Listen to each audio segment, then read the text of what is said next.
Եթե ցանկանում եք բացահայտել Հայաստանի անտառաշատ, խաղաղ ու կախարդական անկյունը, ապա ճանապարհը տանում է դեպի Տավուշի մարզ։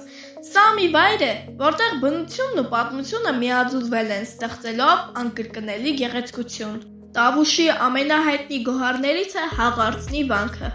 անտառների խորքում թաքնված միջնադարյան հրաշալիք։ Դարերի պատմություն ունեցող այս վանական համալիրը իր լռությամբ, ճարտարապետությամբ ու բնության հետ ներդաշնակությամբ յուրահատուկ զգացողություն է պարգևում յուրաքանչյուր այցելուի։ Ոչ պակաս հիասքանչ է Գոշավանք վանական համալիրը, որը կապված է մեծ մտածող ու իրավագետ Մխիթար Գոշի անվան հետ։ Այստեղ ամեն քար կարծես պատմություն է շշնջում անցյալի մասին։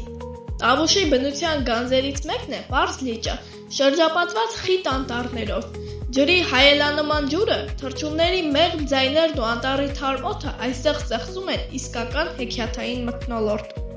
Արկածներ սիրողների համար հրաշալի վայր է Ենոքավանի լաստիվերը։ Քարանձավներ, ջրվեժներ, անտառային արահետներ ու բնության վայրի գեղեցկություն։ Այս ամենը լաստիվերը դարձնում է Տավուշի ամենատպավորիչ վայրերից մեկը։ Իսկ մարզկենտրոն Իջևանը հայտնի է իր կանաչ փողոցներով, գեղատեսիլ բնությամբ ու ջերմ հյուրընկալությամբ։ Տավուշը պարզապես մարզ չէ, այն զգացողություն է, խաղաղության, մաքրության ու բնության հետ ներդաշնակ լինելու։ Մի վայր, ուր մեկ անգամ այցելելուց հետո սիրտդ միշտ ուզում է վերադառնալ։